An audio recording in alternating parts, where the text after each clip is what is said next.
Okay, we're on.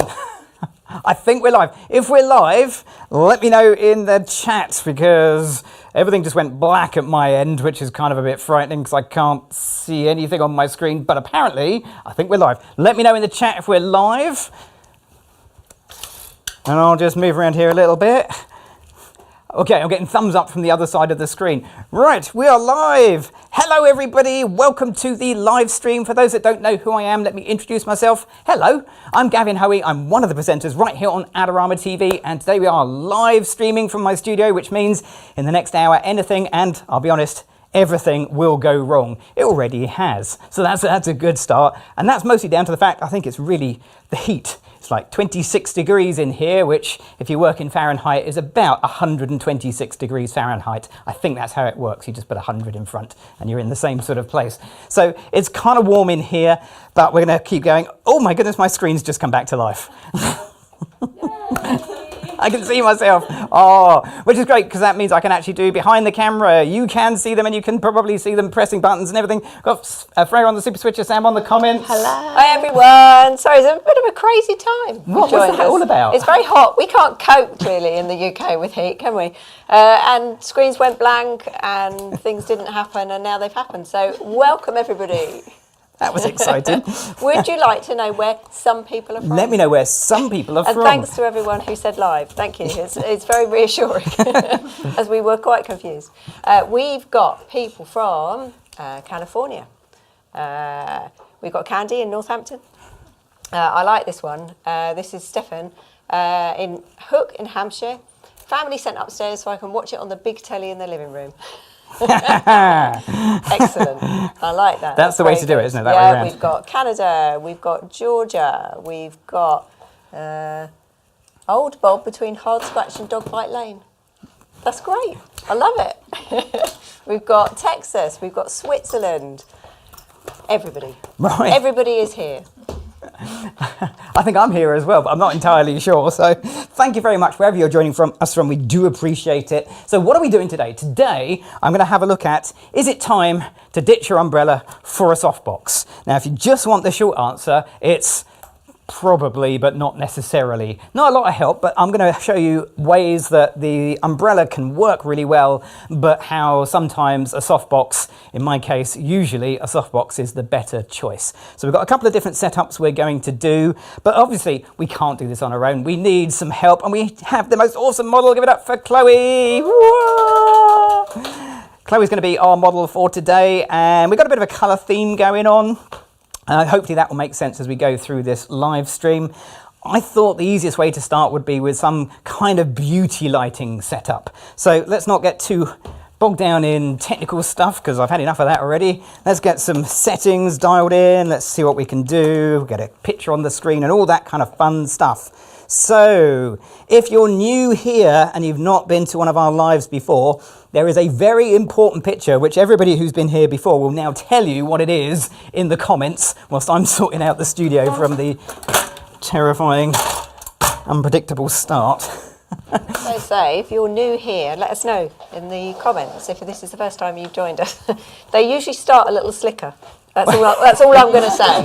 They don't always end up slicker, but they usually do start a little slicker. Let's go a little wider. There we go. Yeah, we've got obviously some of our regulars here. I'll pop some on the screen. Okay, what do we got? NFNP. I did a little mini trade show in Wales a couple of weeks ago, and Steve had a T-shirt with hashtag NFNP written on it, which was brilliant. So, okay, that looks pretty good. Yeah, no flash, no picture. So for those that don't know what I'm talking about, I'm going to dial in some default settings, which are going to change as we go through. But for now, I'm going to dial in f2.8. I want a reasonably shallow depth of field.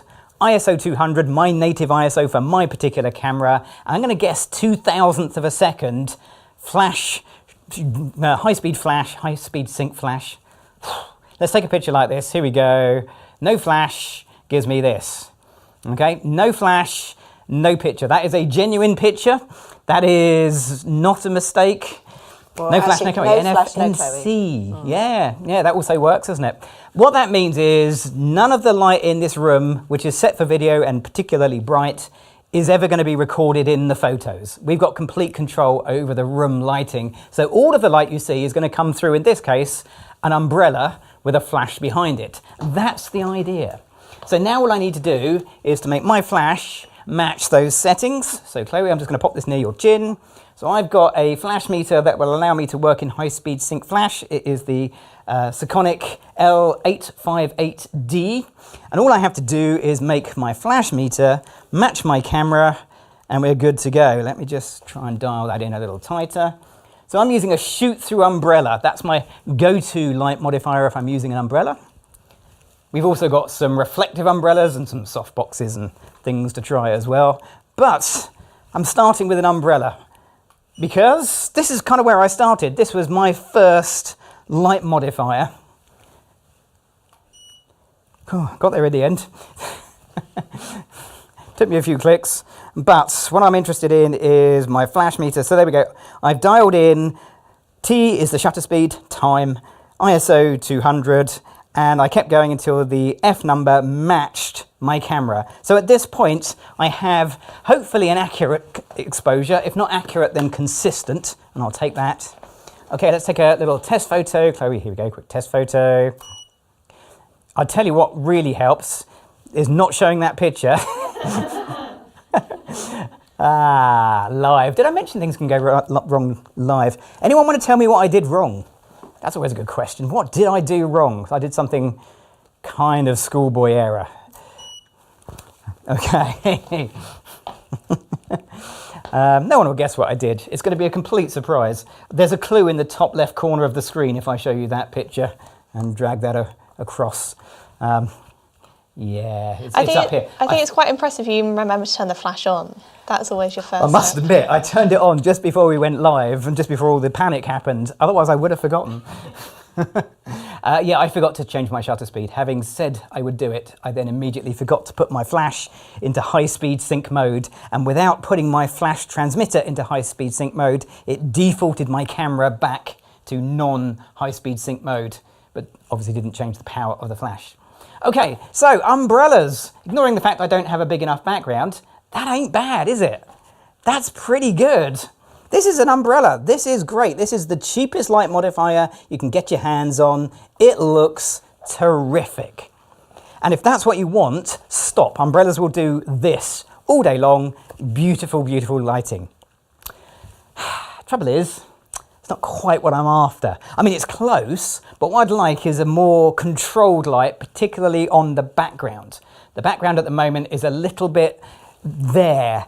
I'd like to put my own light on the background, and at the moment, well, it's already there.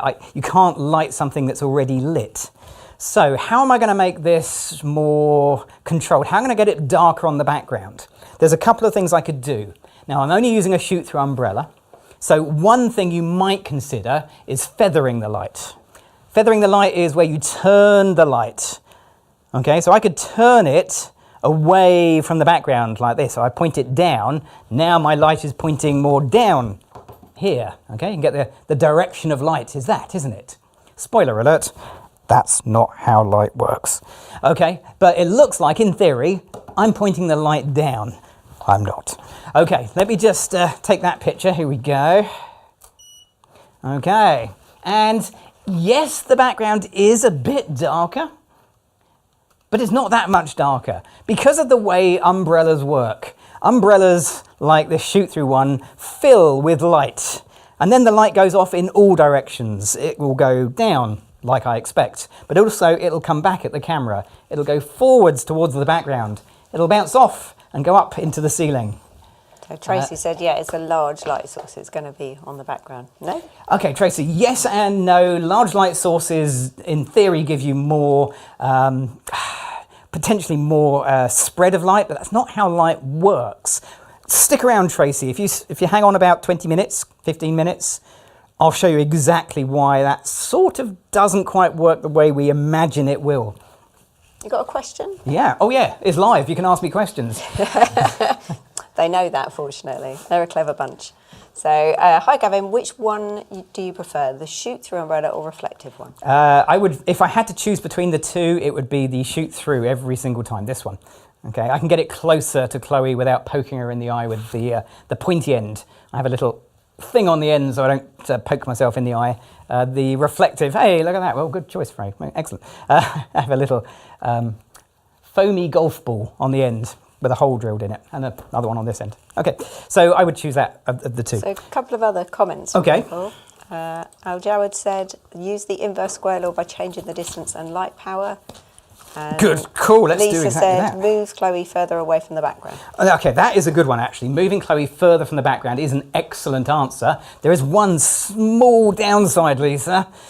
That's the back. That is it. That is my wall. I can't go any further. I'm limited. We have 15 feet of space here. So, yeah, that. So the other one about getting it closer, the inverse square law, good answer. Inverse square law works regardless of your light modifier. And yes, you're right, I will need less light. So Chloe, I'm going to pop this near your chin. Okay, F5. Wow, you see, I've gone way up. I want to be at F2.8, remember? 3.2. Okay, close enough. I can make that work. Okay, so if I take the same picture again, the background is indeed going to go darker, inverse square law. But oh my goodness, what happened to the light on Chloe? Because I've got it closer to her, it's more overhead. And if I didn't have it overhead, it would be in my picture.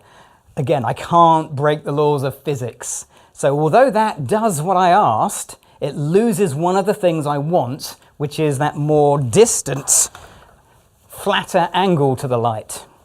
Okay, so I wanted it to be more like this, which was more like that. Okay, can you see how that changed the lighting pattern?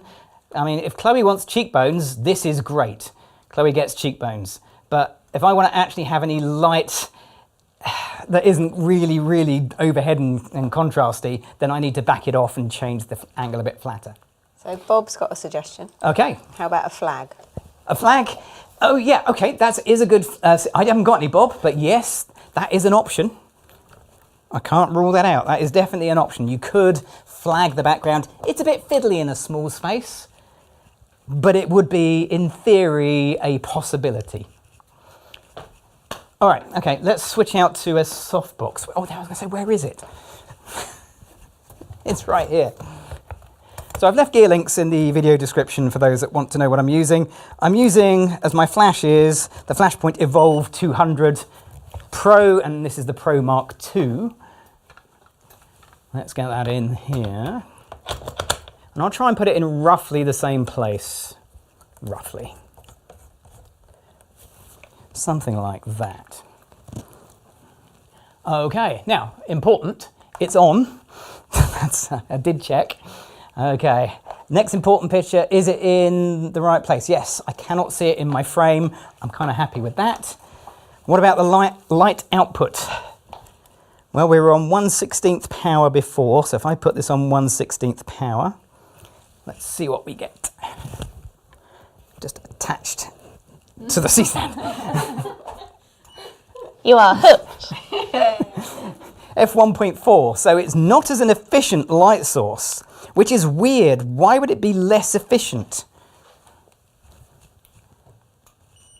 Okay, there we go. Back to F2.8 at 1/4, give or take. Okay, quick little test photo. Okay. Smart. Okay, so there we go. So that's my softbox. That's my umbrella. They look pretty much the same, don't they? Oh, wrong way.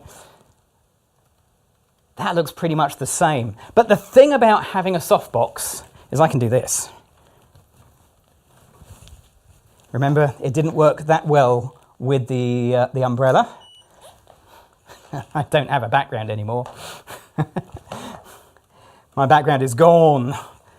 Okay, or I can do this. Whoop. Tighten that up. Okay. I can have a background, but I can lose the desk. So I can control the light on the desk by angling this around. So I've got lots of control over how this works. With the umbrella, it made a difference, but it wasn't as fine and adjustable as it is with a softbox. If you were happy with the umbrella, boom, stick with the umbrella. It's absolutely great. The minute you want to start refining your lighting, a softbox gives you a little bit more control. And if you're wondering why it's less efficient than the umbrella, because in here I've got 2 layers of diffusion, where I've only got 1 layer of diffusion with the umbrella. I don't know if anybody answered that question. Okay, so that kind of works quite nicely. More layers of diffusion. There you go. Yeah. John, nailed it. Well done. Is the background in the description? It's a good question. No, it's not. The background is old. Question. Oh, okay. We're going to talk about the background towards the end. Stick around for that. There is a really, really good reason I'm using this background, which we figured out was nearly as old as Chloe's car. Your new car is nearly as old as my background. So that was my first ever background way back. Let's say it's so old that it's made by a company called Elastilite, who are now known as Manfrotto. But I'll talk more about that when we get towards the end. Okay, so I could leave the picture alone, but I think it needs a little bit of something on the shadow side, and the umbrella might well be the perfect choice, because it's a nice, even light source that gives me light in multiple directions. I probably don't want it in my picture, just thinking. There we go. Top tip, turn it on. Nothing to see here. Nothing to see here, it's fine. Now, at the minute you're doing multiple lights, I always recommend switching one light off and just seeing what the lights do one at a time. So this is the backlight. Okay, I need a bit more light out of it. Yes, it's still in my frame. I'll move it in a second. Okay, that's a bit too bright. I want to do something in the middle. Let's put it about 1/32nd power. Okay, so there we go. So that umbrella is lighting both the background and Chloe's hair. And that's a great use for a shoot-through umbrella. It scatters the light, it spreads the light, it doesn't have control of the light, but sometimes that's exactly what you want. And the two together work beautifully. So now we have that light on Chloe's hair and on the background, plus the light coming in from the side, and we have superb classic lighting. Let's get rid of the tripod, because that is a big block for me for classic lighting. Okay, I'm just going to come and take some photos like this. If you've got any questions, now's a good time to get them in.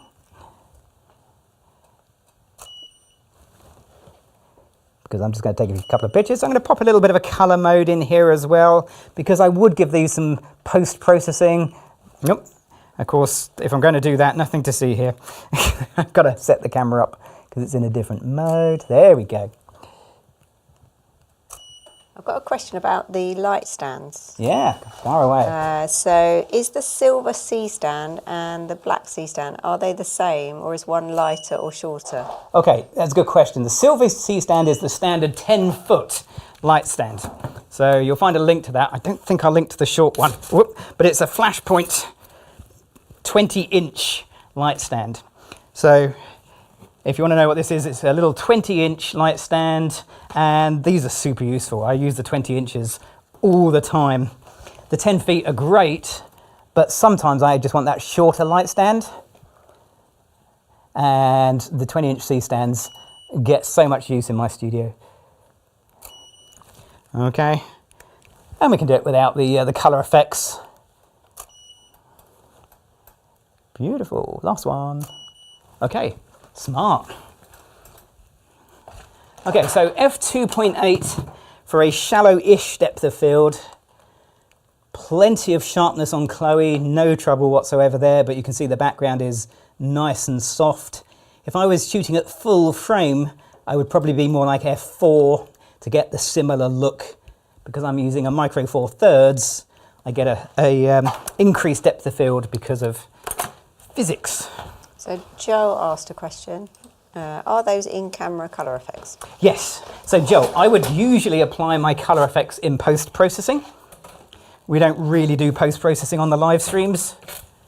So I've done the closest I can in camera so you get a feel for how they might look. But because I'm working in raw files, none of it matters because you're looking at the JPEG and the raw file will be just unprocessed. So none of those color effects.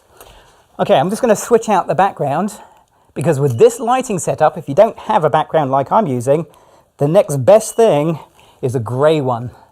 Why? Actually, why? Good question. Why on earth would this be as good to me as... You're asking your own questions now. Last one, here we go. Why is a grey background good enough if I don't have a patterned background? Chloe, do you want to just hop up for me out the way and we'll switch around a little bit? If I'm asking questions, I've got to remember to answer them, haven't I?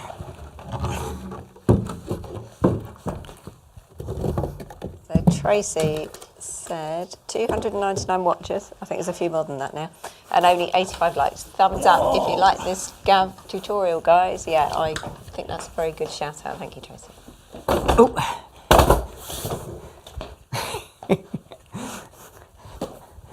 Pretty sure Seth has someone to do this if he is. Actually, no, Daniel has Seth. What am I talking about? We've got some answers. Okay, fire away. Let me know. Grey can be pretty much any colour or shade you want, because a grey background can be grey, white and black at the same time with the right feathering.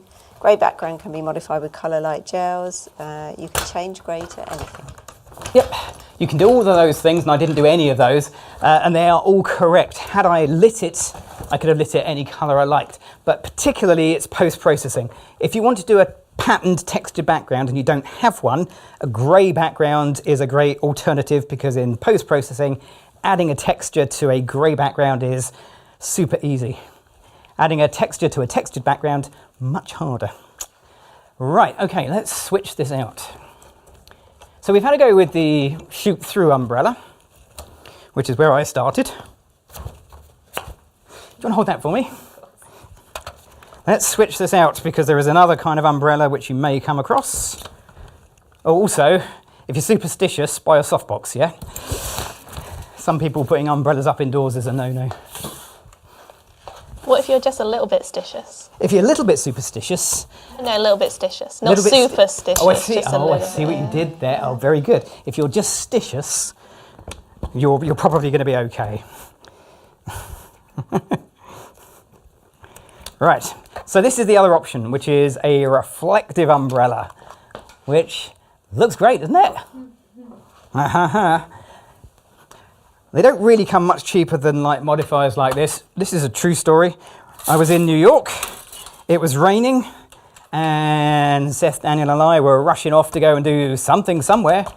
And rather than get wet, Seth spent $10 on one of these and stayed dry. That's how low cost they can be. Probably wasn't even $10. So, true story. Brilliant idea. Okay, at a pinch, umbrellas keep you dry, I suppose they do. Chloe, do you want to step out of the way? Yeah, I'll pop that on the end. Because that pointy bit, always a concern. Right, so this is a reflective umbrella. You fire your light into the umbrella and it bounces off the insides and gives you nice lighting, punchy lighting. Personally, if you have a choice, I'd get the ones with the little textured inside. This one is not, it's not ideal, but it'll work for what we need. Something like that. Okay, Chloe, if you'd like to come stand up against the wall. So what I'd like is a nice beam of light down the wall, and I'm hoping this sort of umbrella can give me exactly that look. It doesn't, but hey, let's keep going anyway. Yes, this is exactly the right tool for the job. And tripod would be a good idea. So I'm going to put my camera on a tripod so I can show you some combination of different results without changing my camera position too much. Because I'm going to take a really wide picture. I'm interested in how the light spreads. I don't want to do a high-speed sync flash. I'm going to turn that off.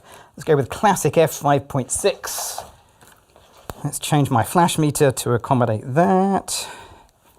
So Jessie just asked, what is the red ball? I get the purpose, but is it a cat toy? Okay, let me grab it, Jessie, just for you. Hang on. Oh, it's a snug fit. So, Jessie, if you're after one of these, hang on, I've got to cover Chloe up. There we go. And I'll put the light on so you can see it. This is what I've put on the end of mine. I have a small, I think it's about a 10mm hole drilled in it, and it is a practice golf ball. But if you want to save a bit of money, buy a cat toy, because they're exactly the same thing, but they cost less for some bizarre reason as cat toys. At least they do where I am. So yeah, just a practice ball. It's spongy, basically. It's slightly squishy. And it does two things. The first one is obviously the important one. It stops anybody sticking their eye or any other body part on the shaft of the umbrella. But more importantly, it stops me gouging out holes in the wall of my studio. Obviously not more importantly, but... Oh, you say that, but you know. I've got a question F20, from wow, David. right. How far down the shaft do you put the flash? Okay, that is a brilliant question, David. The answer to that one is roughly, so the light source is roughly in line with the edge of your umbrella. So the more curvy it is, the further away it would be. So I've lined it up just a little bit behind the umbrella, and I'll show you why that matters in a little bit. We thought it was going to be the same width as their screens. The trouble is, it depends on the umbrella, otherwise I could have done that, couldn't I? Never like to miss an opportunity. F5.6, okay.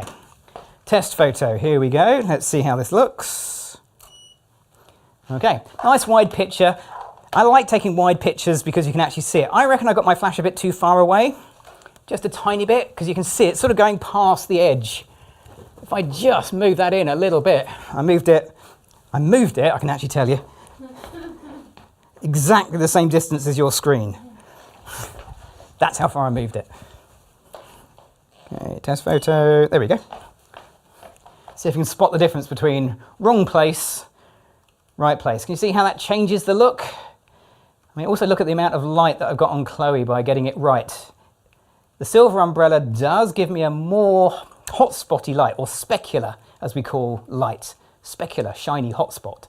Okay, so you can see how that's working, and it works quite nicely. The speedlight head is the head to use if you're doing umbrella work. And I say that because the Flashpoint Evolve 200 that I'm using, or Godox AD200 if you're not in the US, has two heads in the box. It has a speedlight head and a bare bulb. Umbrellas, everything else, including umbrellas potentially. But as it stands, this is the wrong choice for umbrellas. Let me show you why. Let me show you why. Okay, same thing, not going to change anything. We'll leave it roughly in the same position. It should be roughly the same power. Okay. Look at that. Okay, so the light pattern from that is mad. You can actually see the shape of the umbrella, those straight edges. Where before, same position, but can you see why the bare bulb is a bad choice for an umbrella? If it helps, it's right in front of you. It's because the bare bulb is an omnidirectional light source. It has no direction to it. It just omni everywhere. Okay, so it spreads almost 360 degrees. That's exactly what Al Dawud said. We're on the same wavelength. So although in a softbox that's a good thing, in an umbrella that's a bad thing. So don't use the bare bulb head in your umbrella unless you're going to add a reflector. I like using the bare bulb head in the studio because it is, we can back it up a little bit now, I think a nicer colour. I find the speed light, particularly before the Pro Mark II, an irregular light source. It had hot spots and cold spots in brightness. But I also prefer, because I've used it so often, here we go, Chloe, quick test photo, the bare bulb, but it's just what I'm used to. Okay, so that works for me. Got a question? Yeah, far away, literally.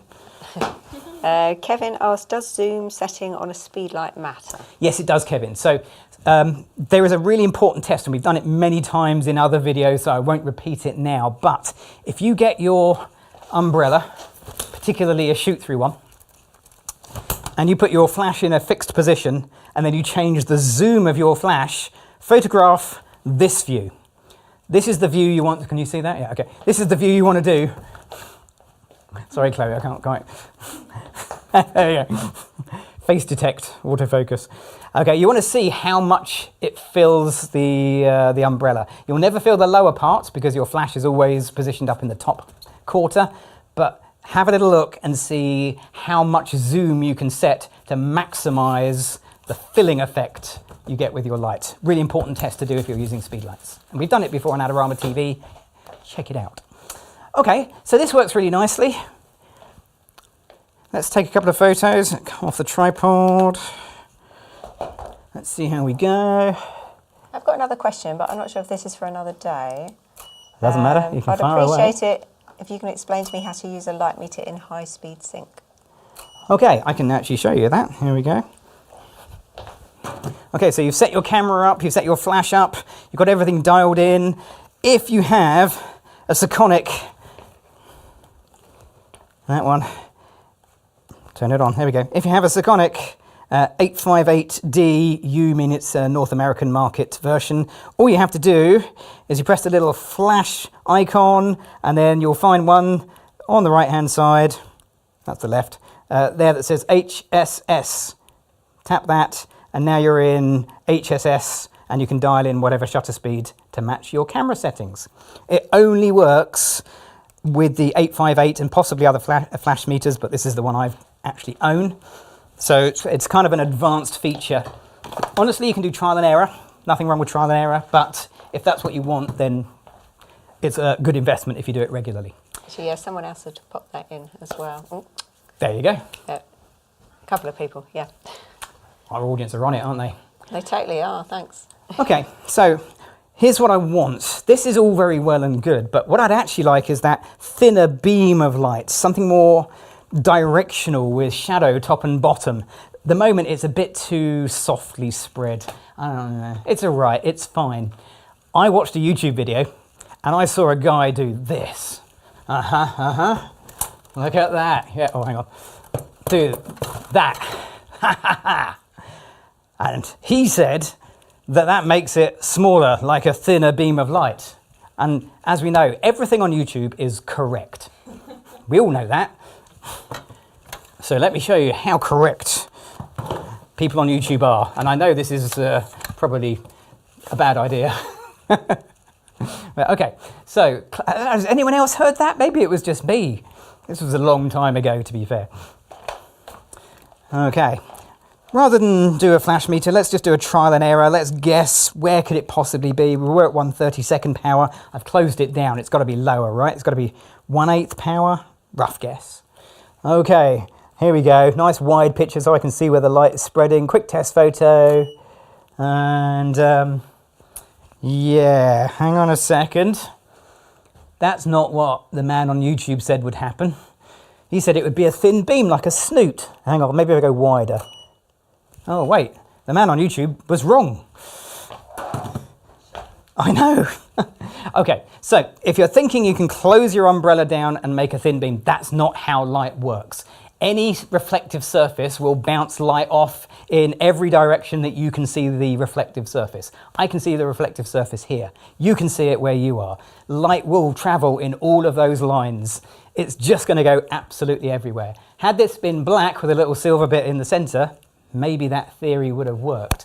But closing your umbrella down will not give you a more directional light. You know what will? A softbox. Move this out of the way. Okay. Let's grab a softbox.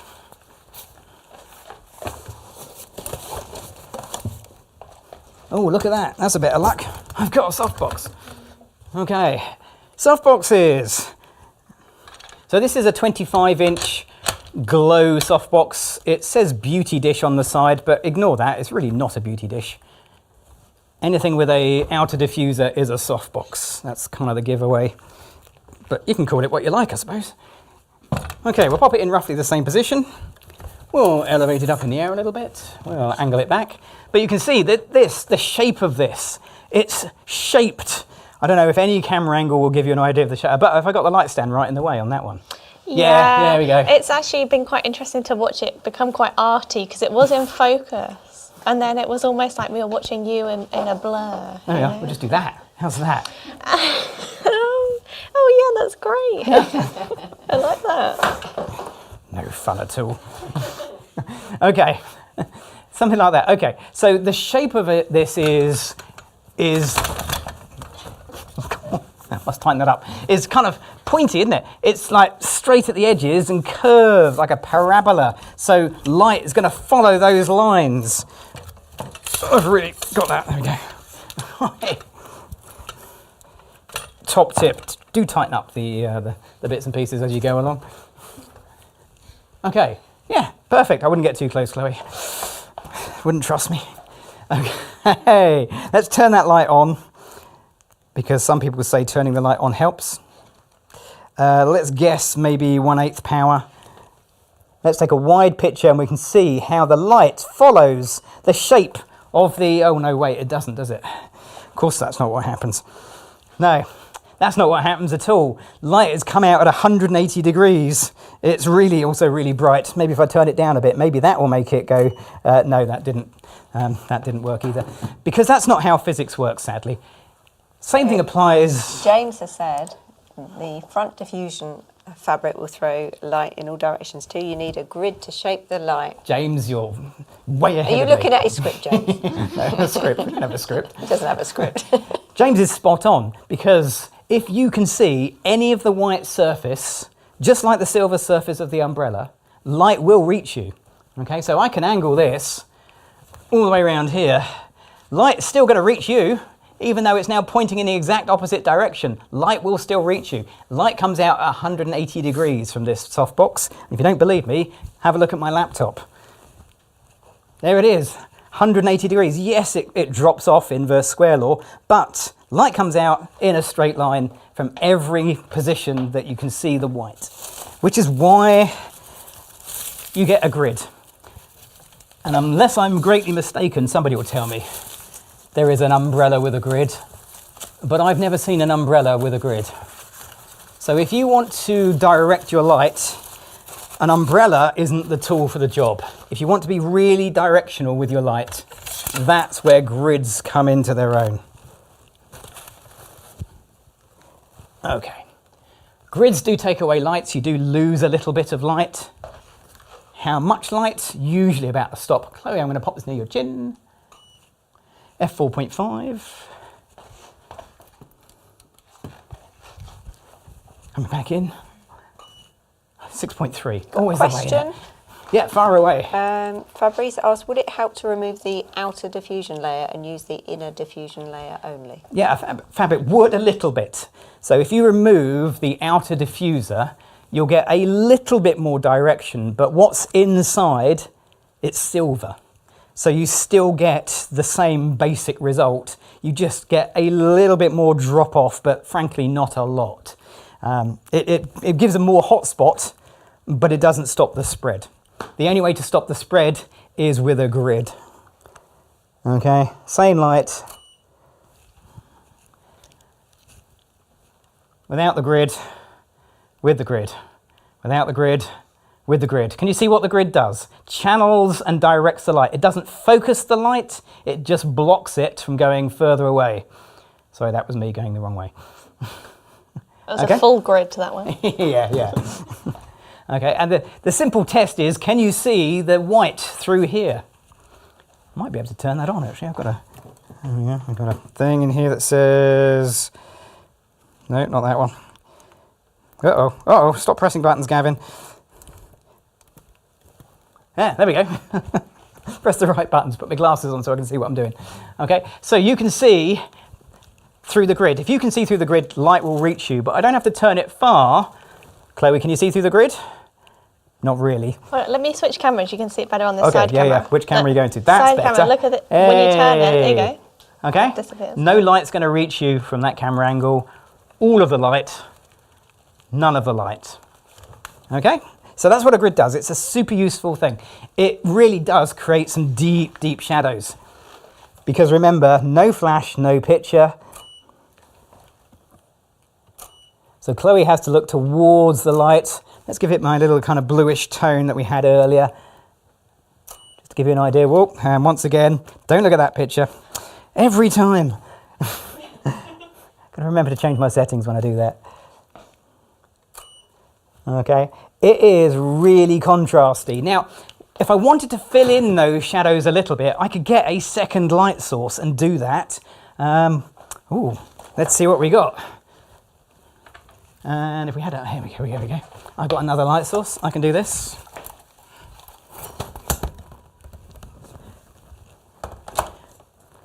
Bingo. So that silver umbrella now becomes my fill light. So I can use that to fill in the shadows. Again, it really helps. There's a button on the side. It says on the back here, often. Often. Make sure it's on and not off. That's haven't done that one for a while. Okay. Old ones are the best ones, I know. So I'm just going to turn it down to about 1/128th power. I just want a little bit of fill. And you can see how that's just filling in the shadows a little bit. If I turn it off and try and show you the same.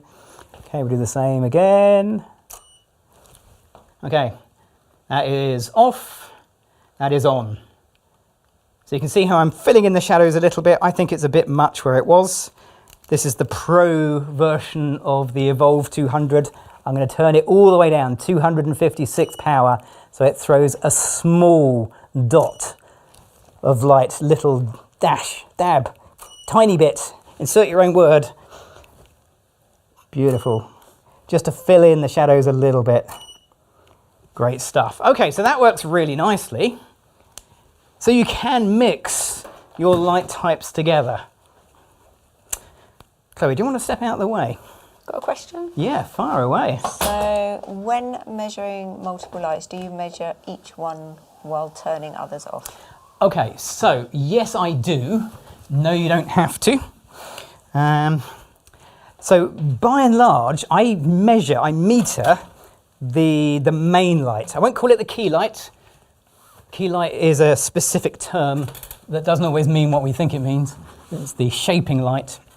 Well, I measure the main light on my subject. That's the one that's giving me maximum brightness. That's the one I'm mostly interested in. And then everything else I prefer to do by sort of trial and error, really. If it looks right, it is right. That's kind of my theory. Yeah, Chloe, do you want to just come back, stand pretty much where you were before? Got another question. John asked, would an AD100 work in a softbox? Okay, yes. I like that question. Well, that was quick, wasn't it? Yeah, absolutely. I'm using the 200 today because it has the multiple heads, which makes it kind of easier to talk about covering speed lights and studio lights. The 100 doesn't have that, it just has a fixed head, which is great because it has a built-in reflector. It's a good little flash. Okay, so changing nothing at all except the background. And now you can kind of see why Chloe is in the outfit that we chose for her today. Because it all ties in beautifully. I'm going to make it a little brighter, just a touch. So Tracy said, I like the pictures with the green-blue tint. Yeah, so it is indeed. It's a little. I've just added in a bit of green, a bit of blue, just a little in post-processing. These aren't the colours that I'm going to live with forever, but when you're taking pictures to show a client, and you guys are all my clients tonight, then it kind of helps for them to get a rough idea on what direction you're thinking about. And this is the direction I'm thinking about, this sort of greenish, bluish tone. I could do it much better in post-processing. I'm also going to get one in focus because clients generally prefer stuff to be in focus. Not all of them. Rebecca said, absolutely love Chloe's blouse. I'll tell you, Rebecca, Gavin chose that. I did. Yeah, he's pretty good. He's pretty good. I really like it, so I'll be wearing it as well. I did actually choose that one, yeah. It was one and only time. I'm not choosing anymore. I've quit. I've pinnacled, I think, with that, haven't I? That's it. It's like, done. Okay, we've got 10 minutes left. So for the last 10 minutes, what I thought I would do, unless we have any other burning questions, in which case feel free to get them in, is try and set something up that uses both the umbrellas and a softbox, because you can mix them in together. So the question is, should you ditch your umbrellas for your softboxes? The answer for me is probably, but don't throw them away because they are still perfectly usable in certain circumstances. Long way around of saying maybe. Maybe. Let's move that out of the way. Chloe, do you want to just step out of the way? And I'll redesign the studio.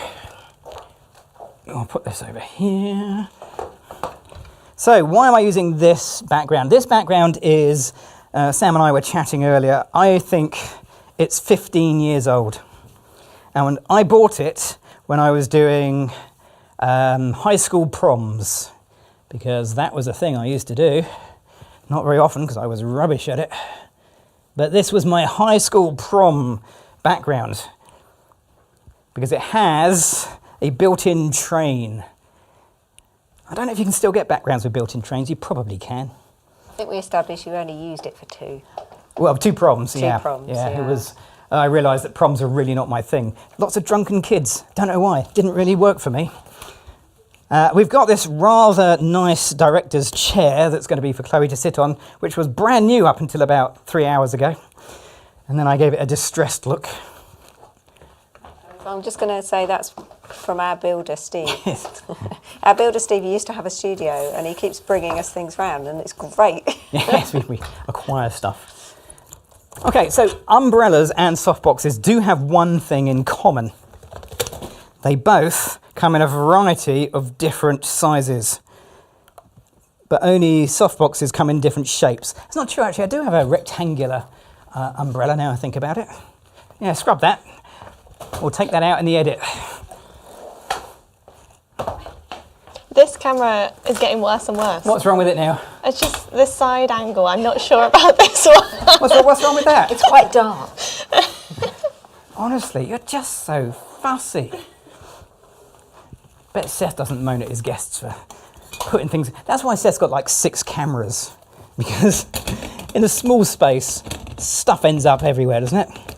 Where's my little holes? There they are.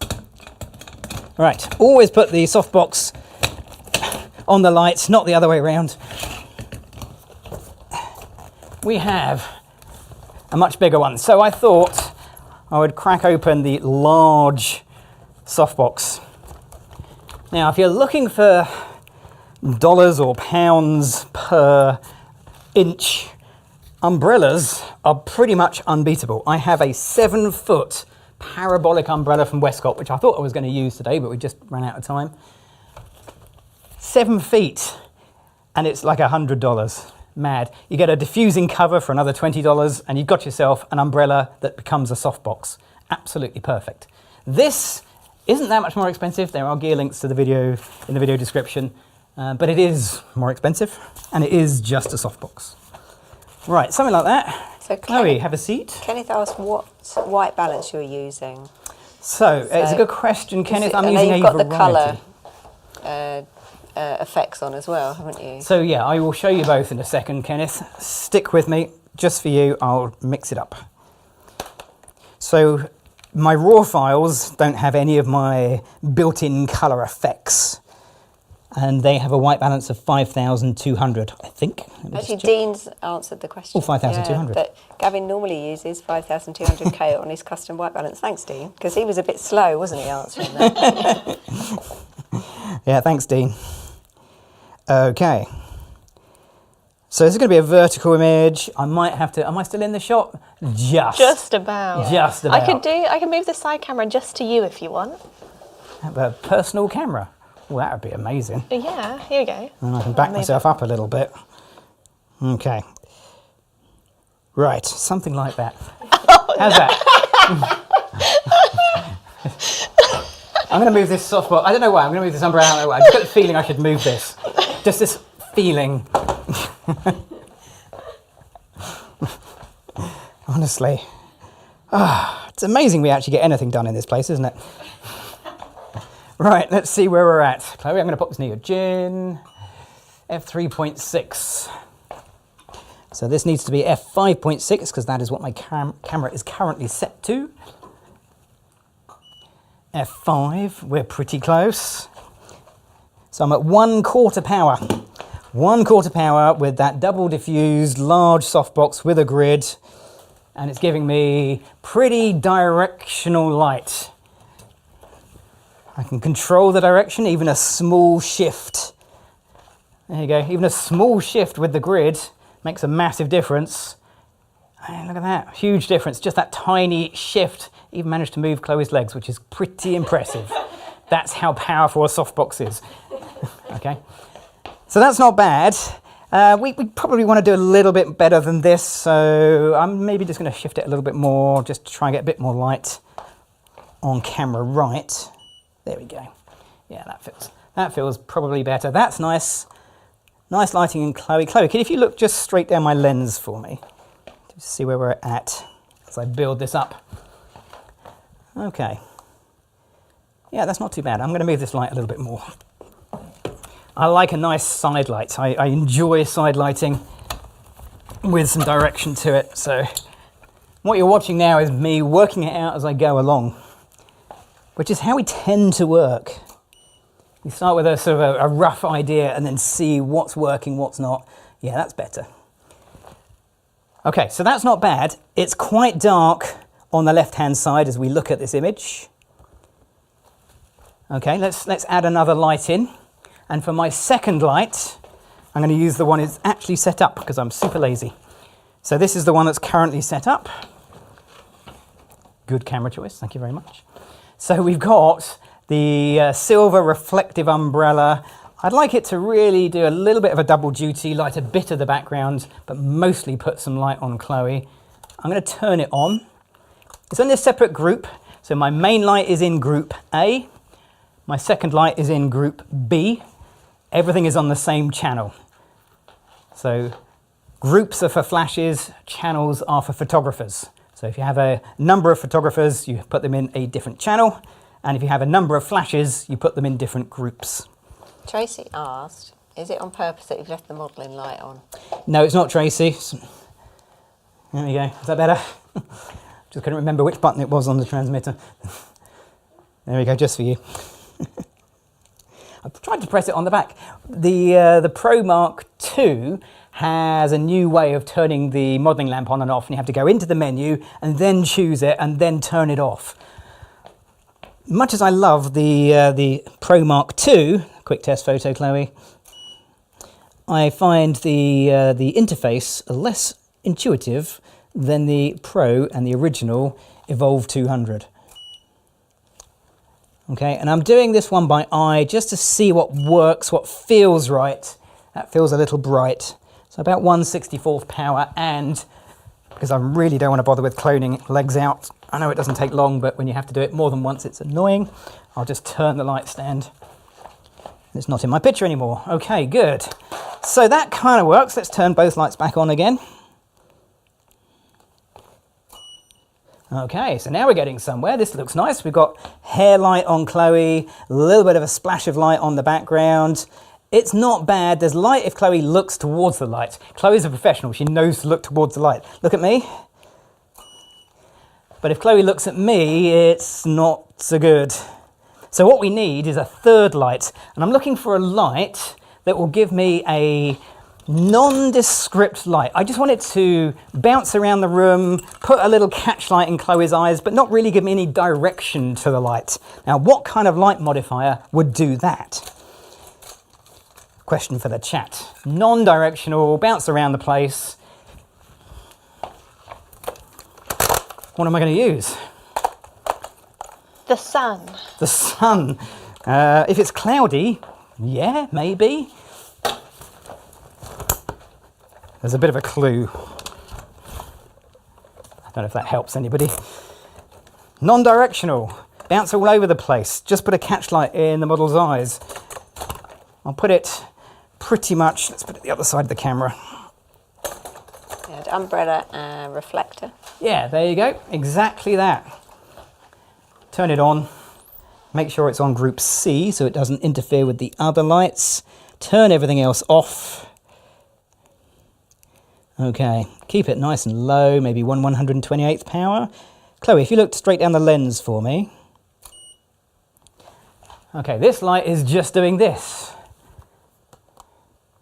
Can you see that? Little catch light in Chloe's eyes. It doesn't need much. That's all I want this light to do. Just put those little catch lights in Chloe's eyes. I don't want it to be part of the picture particularly. I just need that little blip. Okay. That means that something reset itself when I switched it off. What was that? Which one was it? I knew I shouldn't have switched everything off. Okay. Oh, really? Unbelievable. I'm going to have to switch them all off and start again. Hang on.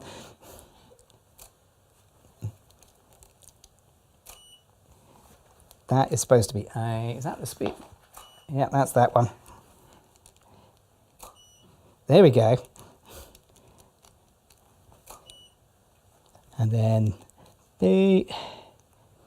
that happens. Sometimes this happens. You're jogging along quite nicely, and then all of a sudden your lights do something completely unexpected. Usually on a live stream. There we go. Okay, that's given me some nice soft lighting, and there will be a catch light when Chloe is looking up towards the camera. Let's throw it into my nice little color mode here. Okay, nice. And we even have another one. Let's just try this color mode. 1 second, Chloe. That looks a little too contrasty for my personal taste right now. Okay, so this is kind of nice. I like this. This is working. This is a nice setting for me to go with. That is the umbrella in the top corner I'm seeing. Yes, it is. 1 second. David said, Chloe needs the lights, camera, action prop sitting in that chair. I did say give her a clapperboard earlier. But what we're going to do, how long have we got? We've got a minute to go. I'm not going to lie. Oh, that's lovely. We're going to put a bit of breeze in. So, Chloe, I'm going to add a bit of breeze. I just need a volunteer from the audience to come and help. Have we got any volunteers from the audience who can come and help? One of you two, basically. You are the audience. Look at them all running to help me. I can't show us because our camera overheated. So our camera winner. Oh, one of the cameras overheated. Yeah, okay. You're going to be that side. That's it. Okay, cameras are overheating. That's great. Let's go for it.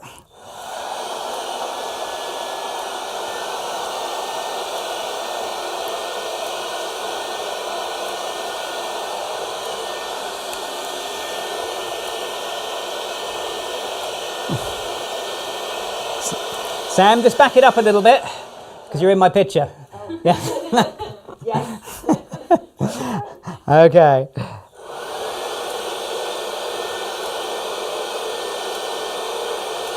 Beautiful. Last two. 1 and 2. Double tap.